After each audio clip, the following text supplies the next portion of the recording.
Orang kaya kamu cuma sampah terminal. Jika kamu memang benar mampu memperbaiki dalam 10 menit, semuanya akan kuserahkan padamu. Pernahkah kalian melihat seseorang dihina habis-habisan hanya karena pakaiannya lusuh? Pernahkah kalian menyaksikan orang diremehkan di depan umum? Lalu dalam hitungan menit semuanya berbalik? Di sore yang panas dan bising di Terminal Banyuwangi, seorang pengamen bernama Hadi disebut sampah terminal oleh seorang wanita berjas mahal. 10 menit kemudian, wanita itu berharap bisa menarik kembali kata-katanya. Sebelum kita masuk ke ceritanya, tulis di kolom komentar, kalian menonton dari mana? Banyuwangi? Surabaya? Jakarta? Kalimantan? Atau mungkin dari luar negeri? Dan jangan lupa dukung channel ini dengan klik like, subscribe, dan share, supaya kisah-kisah penuh pelajaran seperti ini bisa menjangkau lebih banyak orang. Sekarang, mari kita masuk ke bagian pertama. Sore itu udara terasa lengket. Asap knalpot bus bercampur dengan debu dan aroma solar yang menguar di udara Terminal Banyuwangi. Klakson bersahutan. Kondektur berteriak menawarkan jurusan. Pedagang asongan berlarian mengejar penumpang yang baru turun. Di tengah kebisingan itu, seorang pria berjalan pelan menyusuri peron. Namanya Hadi. Kemeja kotaknya sudah memudar. Sandalnya tipis hampir aus. Rambutnya sedikit berantakan. Namun matanya, tajam dan penuh ketenangan yang aneh. Di pundaknya tergantung gitar tua dengan goresan di sana-sini. Hadi bukan pengamen baru di terminal itu. Sebagian sopir mengenalnya. Sebagian pedagang tahu ia tidak pernah memaksa. Ia hanya berdiri, bernyanyi pelan, lalu pergi. Namun tetap saja, hinaan lebih sering ia dapatkan daripada receh. Jangan dekat-dekat. Bau keringat. Kerja yang benar, jangan ngemis. Pengamen cuma bikin kumuh. Hadi hanya tersenyum tipis setiap kali mendengarnya. Tak ada yang tahu, dulu ia adalah mahasiswa teknik terbaik di kampusnya. Nilainya selalu di atas rata-rata. Ia bahkan pernah mewakili kampus dalam lomba inovasi mesin tingkat provinsi. Namun semua berubah ketika ayahnya sakit keras. Biaya rumah sakit menguras tabungan keluarga. Ibunya menjual perhiasan terakhir yang dimiliki. Hadi akhirnya memilih berhenti kuliah demi bekerja. Ia mencoba melamar ke sana-sini. Namun tanpa ijazah lengkap, pintu-pintu tertutup. Sampai akhirnya, gitar tua peninggalan ayahnya menjadi teman setianya mencari makan. Bukan karena malas. Bukan karena tidak mampu. Tapi karena keadaan memaksanya bertahan dengan cara itu. Sore itu, saat ia baru saja selesai menyanyikan lagu pelan di dekat bangku penumpang jurusan Jember, suara mesin meraung kasar terdengar dari pintu keluar terminal. Sebuah SUV hitam mewah berhenti mendadak. Mesinnya tersendat. Beberapa sopir menoleh. Mobil itu jelas bukan mobil biasa. Catnya mengilap. Velgnya mahal. Kacanya gelap pekat. Pintu depan terbuka. Turun seorang wanita elegan dengan blazer putih bersih dan sepatu hak tinggi. Rambutnya tersisir rapi. Wajahnya tegas dan penuh percaya diri. Dialah seorang CEO perusahaan distribusi besar asal Surabaya. Namanya dikenal di dunia bisnis. Ia terbiasa memimpin rapat, memerintah bawahan, dan membuat keputusan besar tanpa ragu. Namun sore itu, mobilnya mogok di tengah terminal. Kenapa ini bisa terjadi?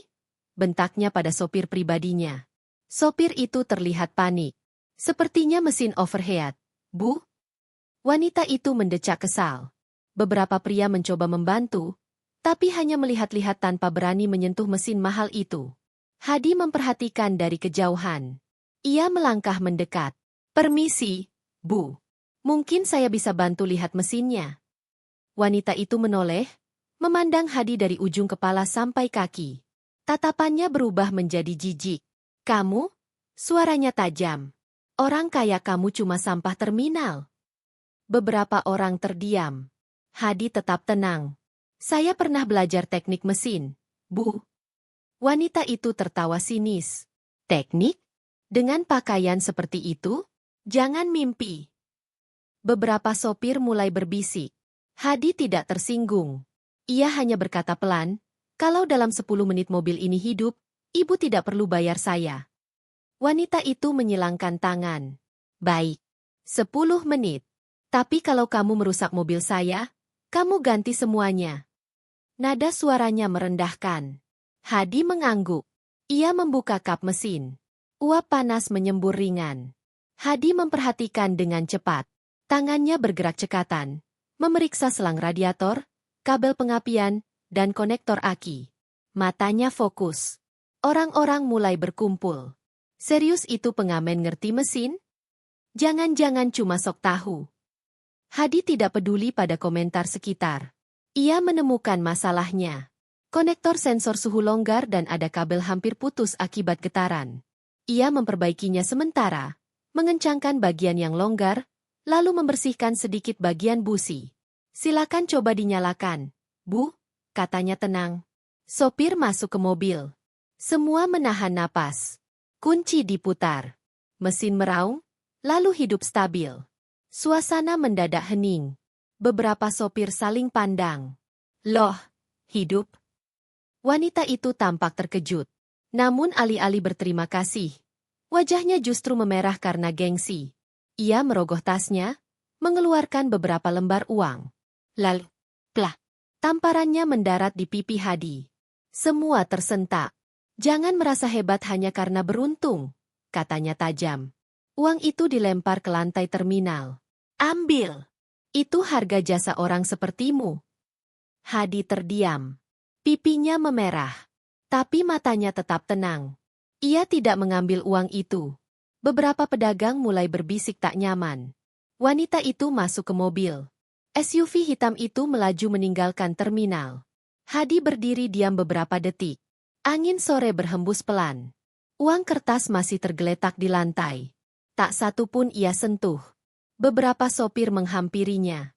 Mas, sabar ya. Hadi hanya tersenyum tipis. Tidak apa-apa, Pak. Mobil mewah itu melaju keluar terminal. Sekitar 300 meter dari gerbang, tiba-tiba, mesin kembali tersendat. Lampu indikator menyala merah. Lalu, matel. SUV itu berhenti tepat di tengah jalan utama keluar terminal. Klakson kendaraan lain mulai berbunyi panjang. Asap tipis mengepul dari kap mesin. Di kejauhan, dari pintu terminal, Hadi masih berdiri memandang lurus ke arah mobil itu. Wajahnya tetap tenang. Sementara wanita itu di dalam mobil, mulai menyadari sesuatu yang mengerikan. Dan inilah awal kehancuran yang tidak pernah ia bayangkan sebelumnya. SUV hitam itu berhenti tepat di tengah jalur keluar terminal Banyuwangi. Mesinnya mati total. Lampu indikator menyala merah terang. Asap tipis keluar dari kap depan. Deretan bus antar kota yang hendak keluar terpaksa mengerem mendadak. Klakson panjang bersahutan. Woi, maju dong. Jangan berhenti di tengah.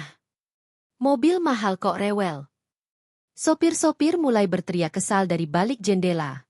Wanita itu, CEO sukses dari Surabaya, membeku beberapa detik di dalam mobilnya. Tadi ia pergi dengan kepala tegak. Kini, wajahnya mulai pucat. Kenapa lagi ini? Bentaknya pada sopir. Sopir itu mencoba menyalakan mesin lagi.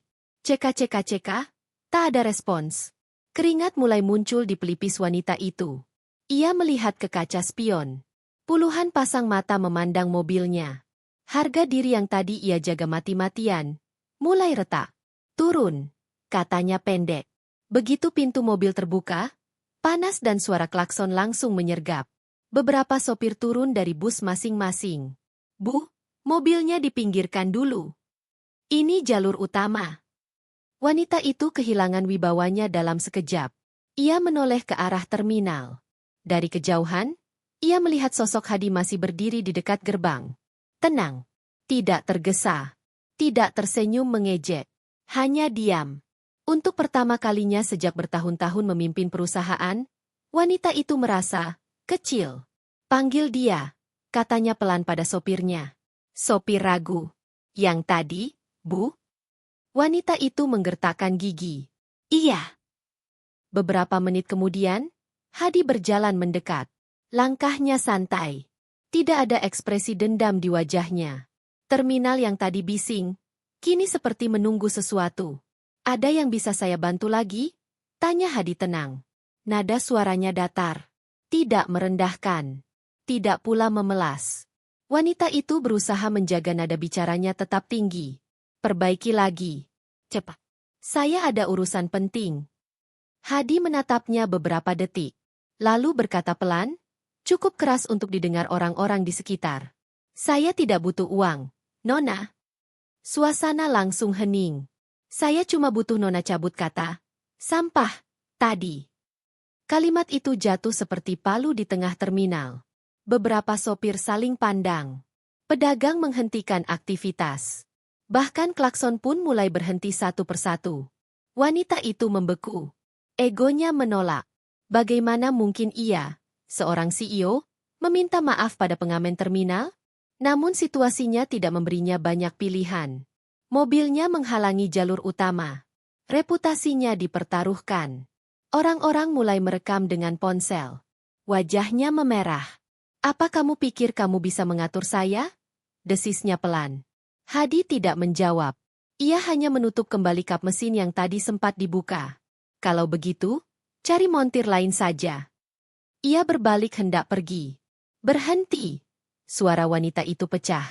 Semua mata tertuju pada mereka. Beberapa detik terasa sangat panjang.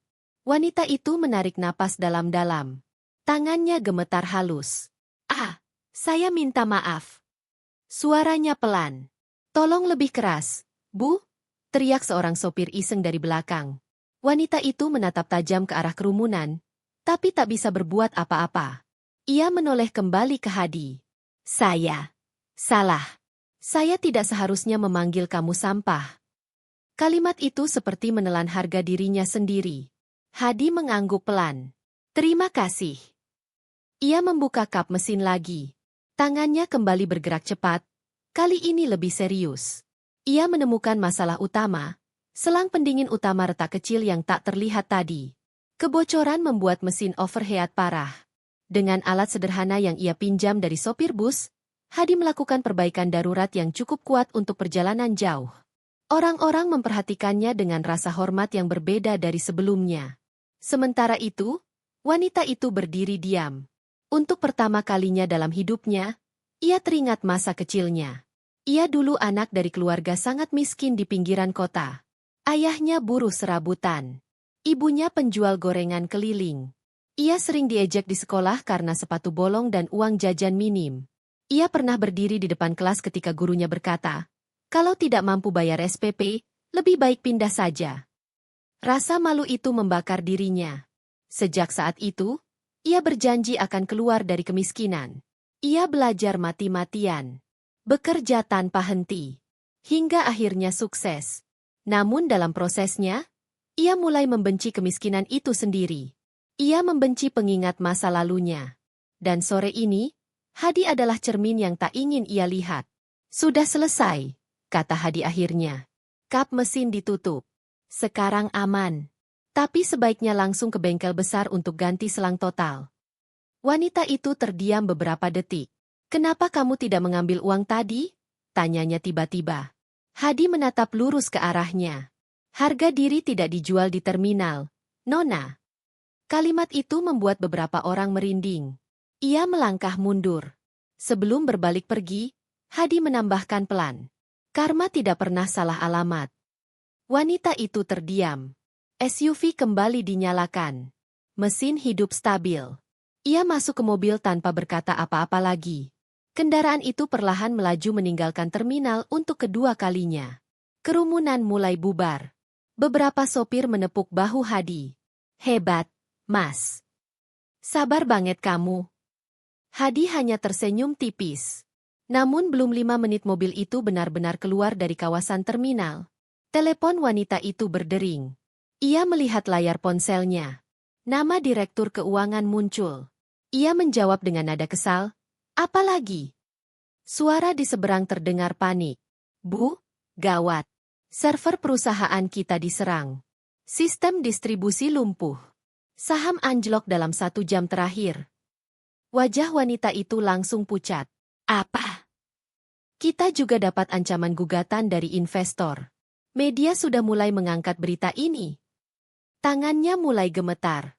Mobil terus melaju, tapi pikirannya terasa berhenti. Dalam 1 hari, Ia dipermalukan di terminal. Dan sekarang, perusahaannya terancam runtuh. Wanita itu menatap ke depan dengan tatapan kosong.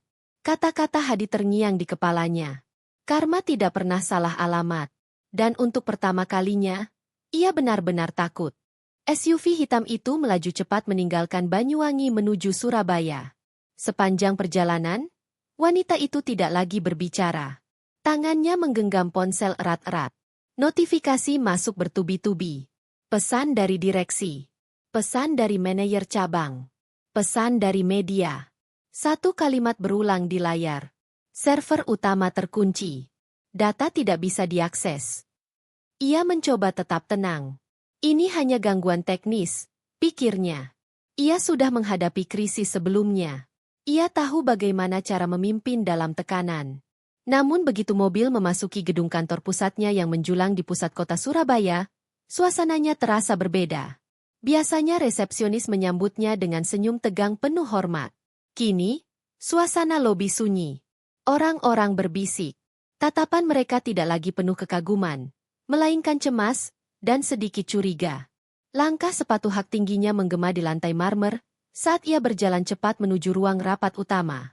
Pintu ruang direksi sudah tertutup rapat. Begitu ia masuk, semua kepala menoleh. Tak ada yang tersenyum. Direktur keuangan membuka rapat dengan suara berat. Server pusat kita terkena ransomware. Semua data distribusi, transaksi, dan laporan keuangan terkunci. Tim IT? Tanya wanita itu cepat. Sedang mencoba, tapi kemungkinan besar ini serangan internal. Ada akses yang diberikan dari dalam. Ruangan mendadak hening. Tatapan mulai mengarah padanya. Apa maksudnya? Nada suaranya meninggi. Direktur operasional menyilangkan tangan. Beberapa akses administrator hanya ada di level tertinggi. Level tertinggi. Itu artinya, dirinya. Ia tertawa kecil, mencoba menepis tuduhan. Kalian menuduh saya lalai? Direktur keuangan membuka map di depannya. Tidak hanya lalai. Ada indikasi transaksi mencurigakan dalam 3 bulan terakhir. Jantungnya berdegup keras. Itu tidak mungkin. Transfer dana investasi ke rekening vendor fiktif. Suasana ruangan terasa semakin sempit. Dan vendor itu disetujui langsung oleh Anda. Keringat dingin mulai merambat di tengkuknya. Ia ingat beberapa proyek ekspansi yang ia setujui cepat tanpa verifikasi detail. Terlalu percaya pada tim kepercayaannya. Direktur utama yang selama ini jarang berbicara akhirnya bersuara. Kami beri Anda waktu 1 jam untuk menjelaskan semua ini sebelum Dewan Komisaris turun tangan. 1 jam. Seorang CEO diberi ultimatum di perusahaannya sendiri. Ia berdiri, mencoba menjaga wibawa. Saya akan selesaikan. Namun ketika ia keluar dari ruang rapat, suara bisik-bisik terdengar jelas. Sudah kuduga. Terlalu otoriter. Sekarang kena batunya. Kita lihat saja berapa lama dia bertahan. Ia berjalan melewati staf-staf yang pura-pura sibuk. Tidak ada yang berani menatap langsung. Baru hari itu ia menyadari sesuatu yang pahit. Tidak ada yang benar-benar setia. Selama ia kuat, semua tunduk. Saat ia goyah, semua menjauh. Ia masuk ke ruang kerjanya. Pintu ditutup keras. Tangannya gemetar saat membuka laptop. Layar hanya menampilkan pesan ancaman. Kami tahu semuanya. Bersiaplah. Ia mencoba menghubungi kepala IT. Tak diangkat. Ia menelepon manajer keuangan. Hanya pesan singkat masuk. Maaf Bu, saya sedang diperiksa auditor. Dunia yang ia bangun bertahun-tahun terasa runtuh dalam 1 sore. Ia menatap pantulan dirinya di kaca jendela gedung tinggi itu. Blazer mahal. Rambut rapi. Wajah tegas. Tapi di balik itu, ada ketakutan. Ia teringat masa kecilnya lagi. Dulu ia pernah berdiri di luar kelas karena tidak mampu bayar SPP. Semua teman menertawakan. Hari itu ia bersumpah tidak akan pernah terlihat lemah lagi. Namun kini, ia merasakan kelemahan yang sama. Ponselnya kembali bergetar. Pesan dari salah satu investor utama. Jika ini benar, kami tarik semua dana. Ia terduduk di kursi. 1 jam terasa seperti 5 menit. Direksi kembali memanggilnya. Waktu Anda hampir habis. Ia tidak punya jawaban lengkap. Hanya potongan fakta yang belum jelas. Namun satu hal mulai terasa aneh. Beberapa transaksi mencurigakan yang dituduhkan padanya, bukan sepenuhnya keputusannya. Ada tanda tangan digital yang mirip, tapi bukan miliknya. Apakah ia dijebak? Atau memang kelalaiannya memberi celah? Rapat berakhir tanpa keputusan jelas. Namun satu kalimat dari komisaris membuatnya membeku. Kami akan membekukan sementara jabatan Anda sampai investigasi selesai. Bekukan jabatan. Artinya, ia bukan lagi penguasa di kantor itu. Ia keluar dari gedung saat malam mulai turun. Lampu-lampu kota Surabaya berkilau seperti biasa. Namun baginya, semuanya terasa redup. Ia masuk ke mobil tanpa tujuan jelas. Sopir menunggu perintah. Mau kemana, Bu? Ia terdiam. Pikirannya kosong beberapa detik. Lalu, satu wajah muncul di benaknya. Pengamen di terminal Banyuwangi. Tatapan tenang itu. Kalimatnya yang sederhana. Karma tidak pernah salah alamat. Mengapa ia terus mengingatnya? Mengapa di saat semua orang berjas menjauh, justru bayangan pengamen lusuh itu terasa paling jujur? Tanpa sadar ia berkata pelan. Kita ke Banyuwangi. Sopir menoleh kaget. Sekarang, Bu? Ini sudah malam? Sekarang. Mobil berbalik arah. Perjalanan malam itu terasa lebih sunyi dari sebelumnya. Ia tidak tahu apa yang akan ia lakukan setibanya di terminal. Ia hanya tahu satu hal. Saat dunia bisnisnya mulai runtuh, satu-satunya orang yang tidak menertawakannya adalah pria yang tadi ia hina. Dan malam itu, CEO yang hampir kehilangan segalanya memutuskan kembali ke tempat ia meremehkan seseorang. Ke terminal Banyuwangi. Tanpa ia sadari, keputusan itu akan mengubah hidupnya selamanya. Malam sudah larut ketika SUV hitam itu kembali memasuki kawasan terminal Banyuwangi. Berbeda dengan sore tadi yang panas dan bising, kini terminal terlihat redup. Lampu-lampu kuning menyala samar. Beberapa bus malam masih terparkir, mesin menyala pelan. Pedagang sudah banyak yang tutup. Hanya tersisa warung kopi kecil dan beberapa sopir yang mengobrol sambil merokok. Wanita itu turun dari mobil. Sepatu hak tingginya kini terasa tidak lagi sekuat biasanya. Wajahnya lelah. Riasannya mulai pudar. Matanya sembab karena menahan tekanan seharian. Bu, yakin mau turun sendiri? Tanya sopir pelan. Ia mengangguk. Aku harus bertemu dia. Beberapa sopir mengenalinya. Itu yang tadi sore, bisik salah satu dari mereka. Namun kali ini tidak ada sorakan, tidak ada klakson marah. Hanya tatapan ingin tahu. Mas Hadi ada di belakang. Bu, kata seorang pedagang kopi. Biasanya dia istirahat di dekat rel. Wanita itu menoleh ke arah belakang terminal. Di sana, di balik deretan bangunan tua dan gudang kecil, ada jalur rel kereta yang sudah jarang digunakan. Di dekatnya berdiri beberapa gubuk semi permanen dari kayu dan seng bekas. Ia berjalan pelan melewati genangan air dan tanah berbatu. Dan di salah satu gubuk kecil dengan lampu bohlam redup, ia melihat Hadi duduk di kursi kayu sederhana, sedang memperbaiki sesuatu di atas meja kecil. Hadi mengangkat wajahnya. Tatapan mereka bertemu. Wanita itu tak lagi berdiri tegak seperti CEO. Ia tampak rapuh. Ada yang bisa saya bantu lagi, Nona? Tanya Hadi tenang. Suara itu tetap datar. Tidak sinis. Tidak menyindir. Wanita itu menahan napas. Lalu, air matanya jatuh. Saya dalam masalah besar. Hadi tidak terkejut. Ia berdiri dan mempersilakan masuk. Gubuk itu kecil. Lantainya semen kasar. Ada kasur tipis di sudut ruangan. Sebuah lemari kayu tua. Meja kecil penuh buku dan beberapa komponen elektronik. Tidak ada kemewahan. Hanya kesederhanaan. Wanita itu duduk, memegang wajahnya. Perusahaan saya diserang. Direksi menuduh saya lalai. Ada transaksi mencurigakan atas nama saya. Jabatan saya dibekukan. Hadi mendengarkan tanpa menyela. Saya tidak tahu harus percaya siapa lagi. Sunyi beberapa detik. Lalu Hadi berjalan ke lemari kecilnya. Ia mengambil sebuah map lusuh berwarna coklat. Ia meletakkannya di meja. Nona masih ingat saya? Wanita itu menatap bingung. sebagai teknisi IT. 5 tahun lalu. Di kantor pusat.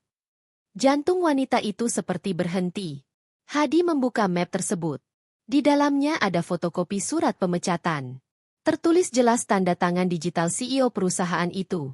Tanda tangan miliknya. Wanita itu membaca dengan tangan gemetar. Efisiensi perusahaan. Karyawan dianggap tidak layak. Nama di surat itu, Hadi Pratama, teknisi IT senior. Wajah wanita itu memucat.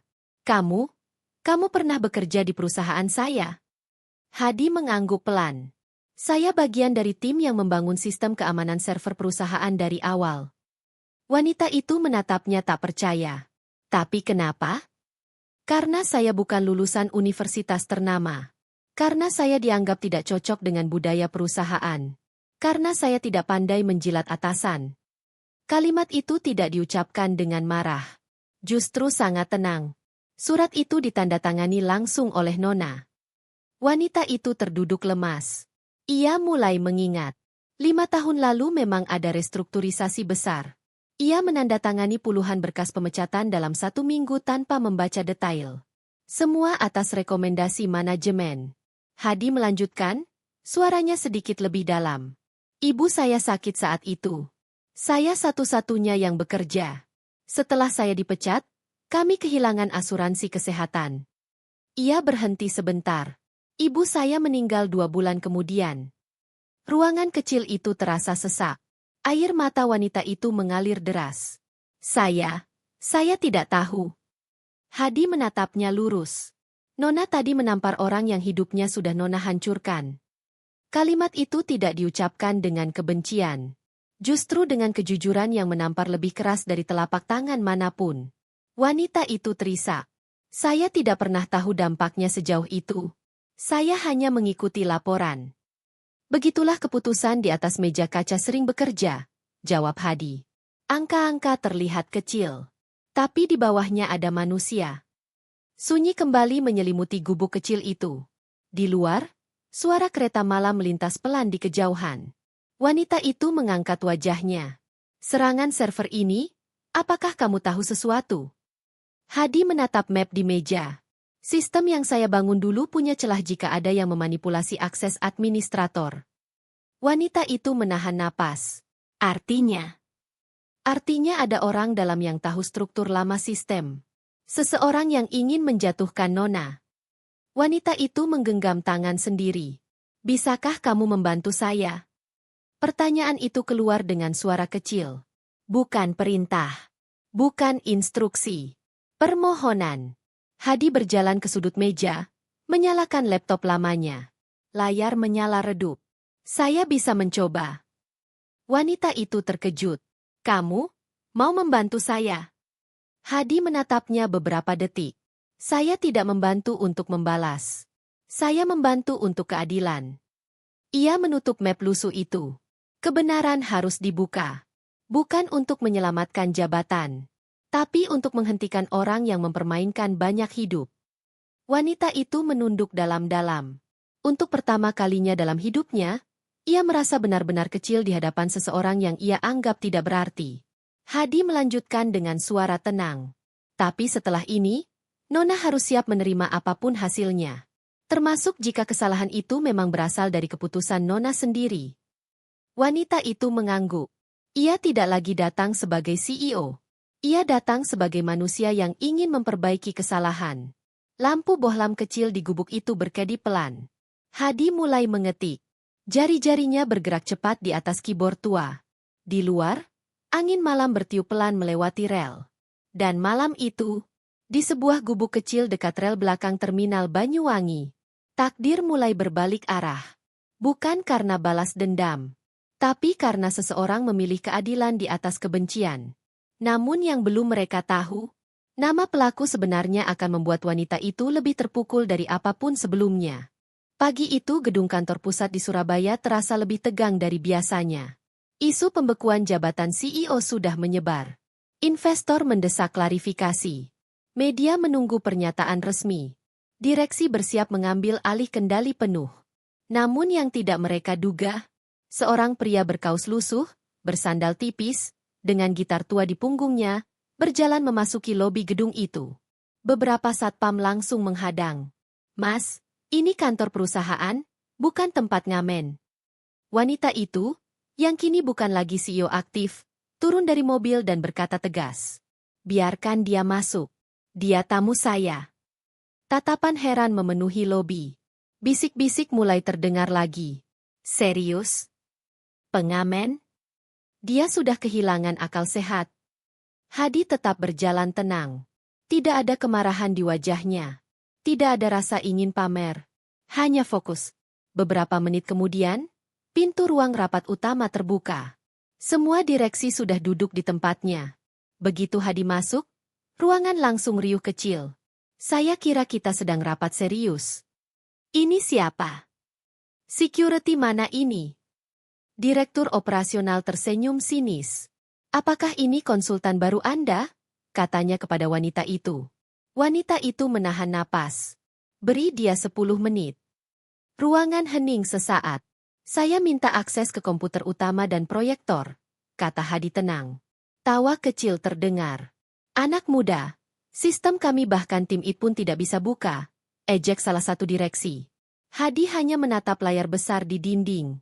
Karena yang menyerang tahu struktur lama sistem. Kalimat itu membuat 1-2 orang saling pandang. Komisaris akhirnya mengangguk. "Baik. 10 menit. Setelah itu, kita akhiri sandiwara ini." Hadi duduk di depan komputer utama. Tangannya mulai bergerak di atas keyboard. Klik. Kode demi kode muncul di layar. Beberapa direksi masih tersenyum meremehkan. Namun 2 menit berlalu, tampilan error mulai berubah. 5 menit. Layar yang sebelumnya terkunci mulai menampilkan proses dekripsi. 7 menit. Beberapa folder muncul kembali. Direktur keuangan mulai gelisah. "Ini, bagaimana mungkin?" 9 menit. Sistem utama menyala penuh. Semua data kembali. Ruangan mendadak sunyi. Belum selesai.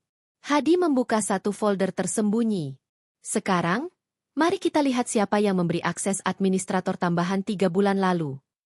Ia mengetik cepat. File log aktivitas muncul di layar. Waktu. IP address. Nama pengguna. Ruangan mulai terasa panas.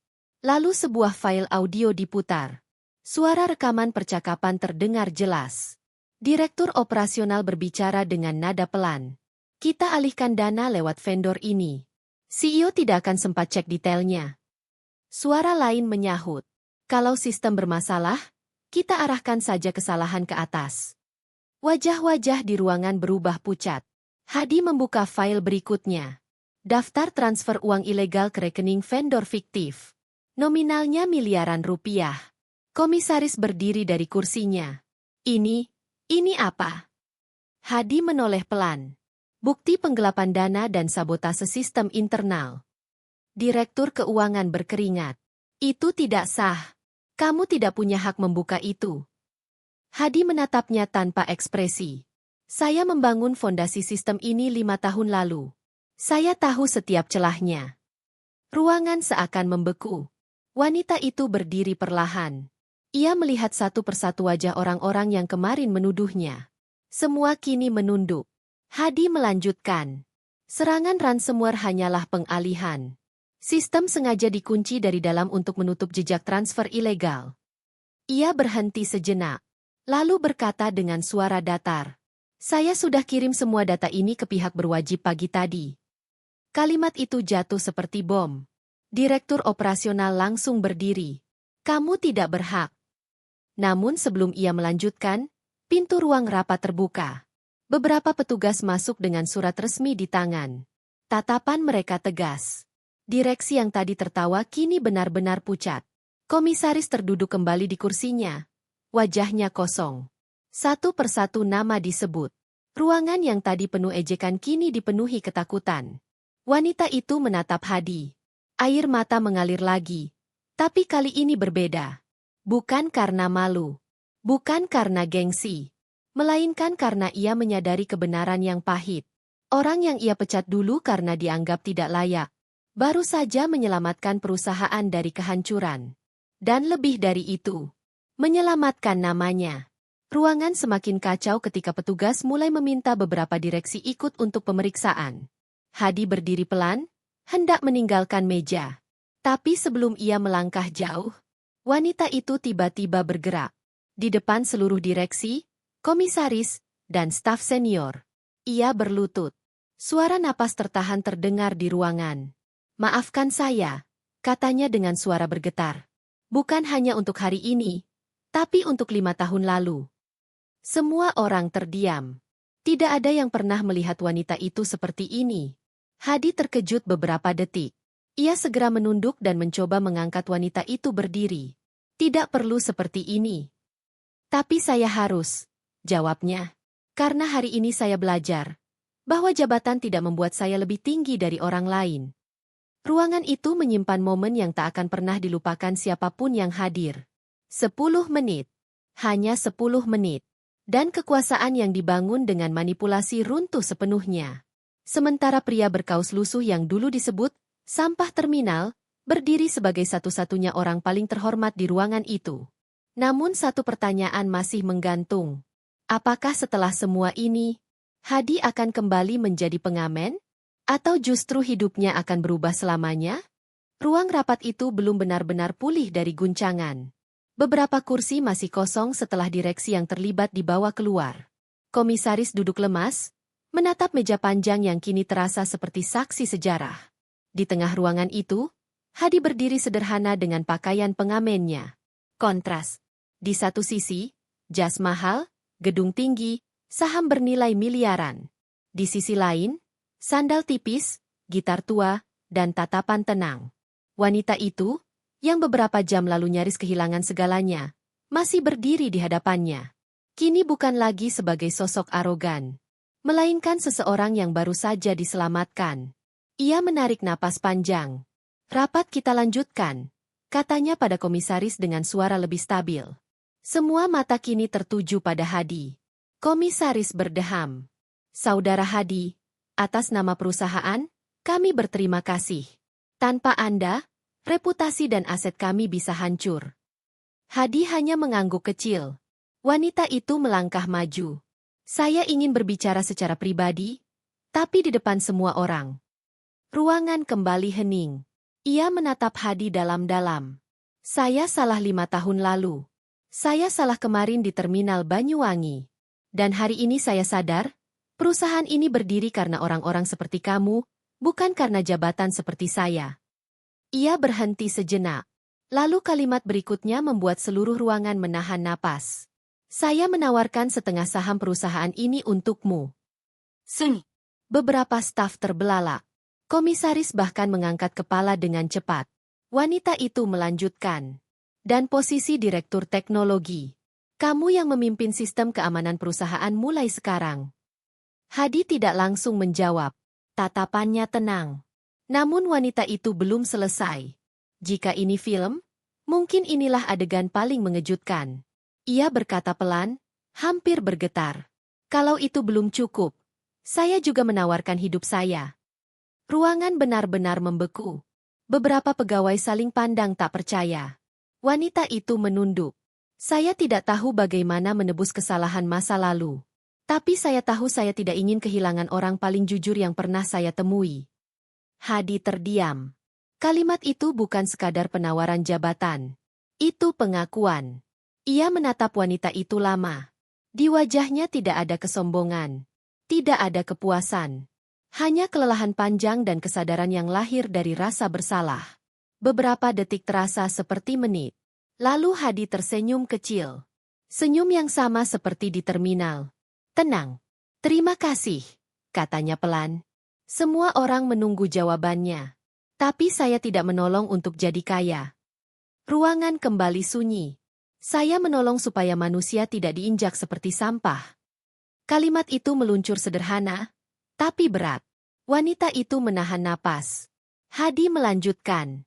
"Kalau saya menerima semua ini karena balas budi, maka saya tidak berbeda dari mereka yang memanfaatkan jabatan." Ia menatap ke arah kursi kosong bekas direksi yang ditangkap. "Saya membantu karena ini tentang keadilan. Bukan tentang balas dendam. Dan bukan tentang keuntungan." Komisaris terlihat tersentuh.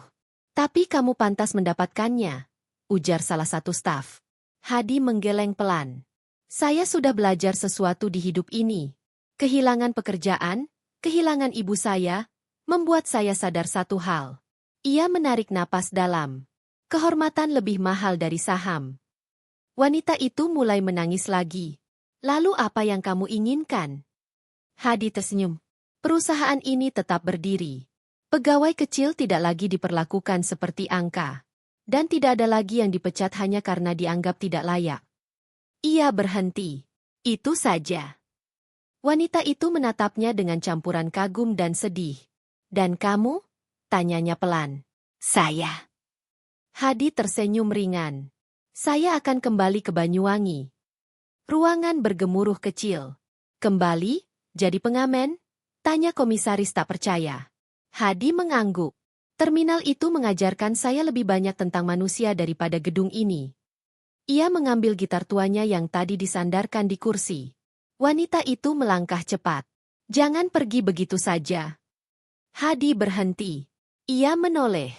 Tatapan mereka bertemu sekali lagi. Apa kamu tidak takut kembali ke hidup sulit? Hadi tersenyum. Hidup sulit tidak pernah membuat saya kecil. Tapi kesombongan bisa. Kalimat itu membuat beberapa orang menunduk malu. Wanita itu menggenggam ujung blazernya erat. Setidaknya, izinkan saya membalas kebaikanmu. Hadi menggeleng. Kalau Nona benar-benar ingin membalas, ubah cara memimpin. Dengarkan suara yang paling kecil di perusahaan. Ia berjalan menuju pintu ruang rapat. Langkahnya ringan. Tidak ada penyesalan. Tidak ada ragu. Wanita itu hanya bisa berdiri mematung. Ia menyadari sesuatu yang menyakitkan. Orang yang paling tulus dalam hidupnya memilih pergi. Bukan karena tidak mampu menerima kemewahan. Tapi karena ia tidak ingin kehilangan jiwanya. Beberapa jam kemudian, mobil kembali melaju menuju terminal Banyuwangi. Namun kali ini bukan dengan kemarahan. Bukan dengan ego. Melainkan dengan keheningan. Hadi turun di gerbang terminal. Lampu-lampu sore mulai menyala. Ia menoleh sekali lagi ke arah mobil. Wanita itu masih duduk di dalam, menatapnya melalui kaca. Tidak ada kata-kata. Hanya perasaan yang tak sempat diungkapkan. Mobil perlahan menjauh. Dan untuk pertama kalinya dalam hidupnya, wanita itu merasa kehilangan sesuatu yang tak bisa dibeli dengan jabatan, saham, atau uang. Ia kehilangan orang paling tulus yang pernah berdiri di hadapannya. Sementara Hadi kembali melangkah ke dalam terminal. Ke tempat ia pernah dihina. Ke tempat harga dirinya tidak pernah ia jual. Namun takdir belum selesai. Karena beberapa minggu kemudian, keputusan Hadi akan mengguncang Banyuwangi dengan cara yang tidak pernah siapapun bayangkan. Beberapa bulan berlalu sejak hari yang mengguncang ruang rapat di Surabaya itu. Kasus penggelapan dana resmi diproses hukum. Direksi yang terlibat dijatuhi sanksi. Perusahaan perlahan stabil kembali. Kali ini dengan sistem transparansi yang jauh lebih ketat.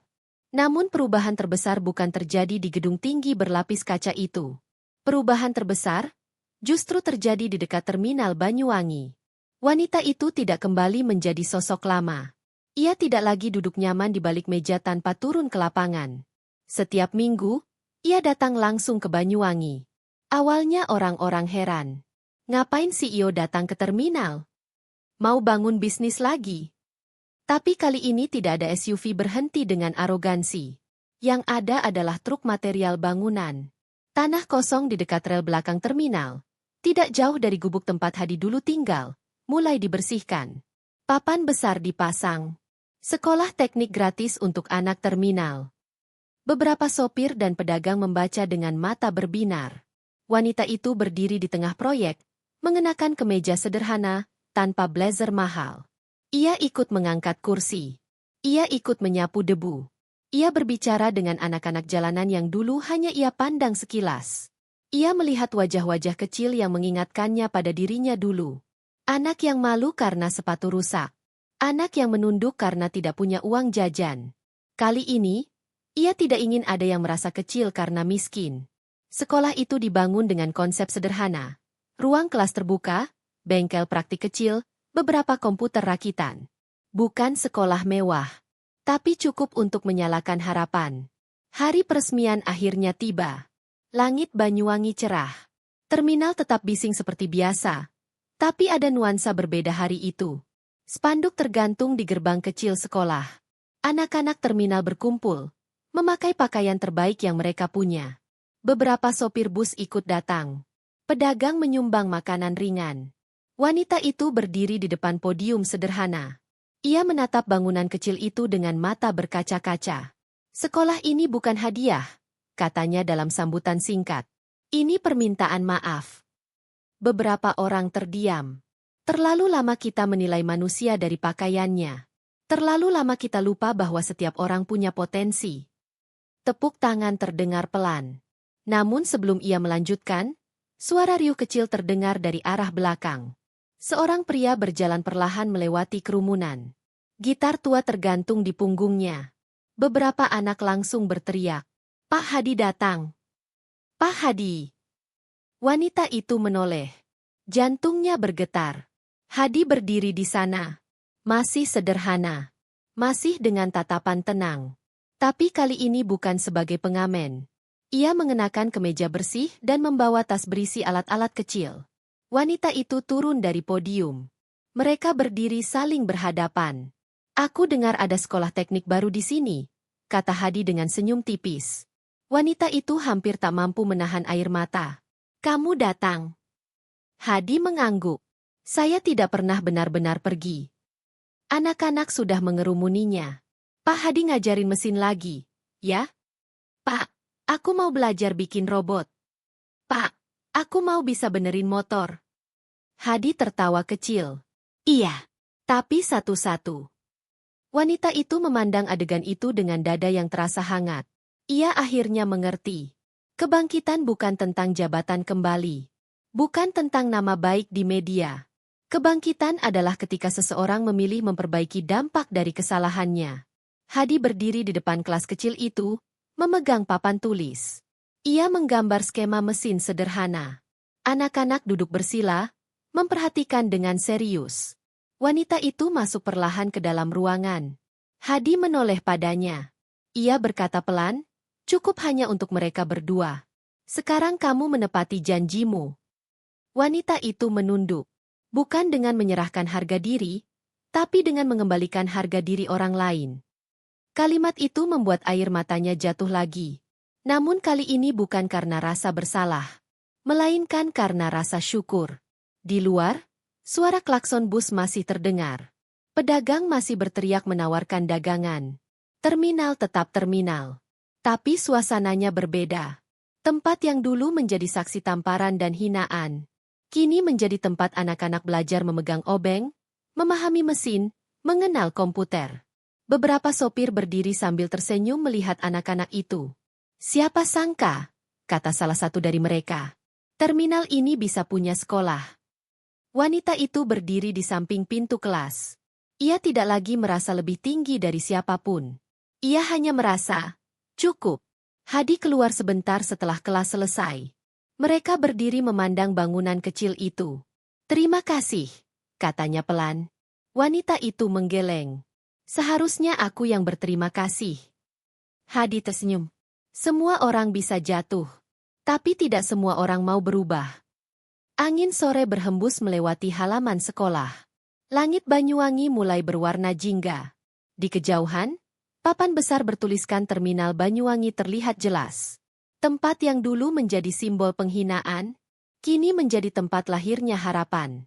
Dan di antara suara mesin bus dan tawa anak-anak, seseorang akhirnya memahami bahwa harga diri tidak pernah bisa dibeli, tapi bisa dikembalikan.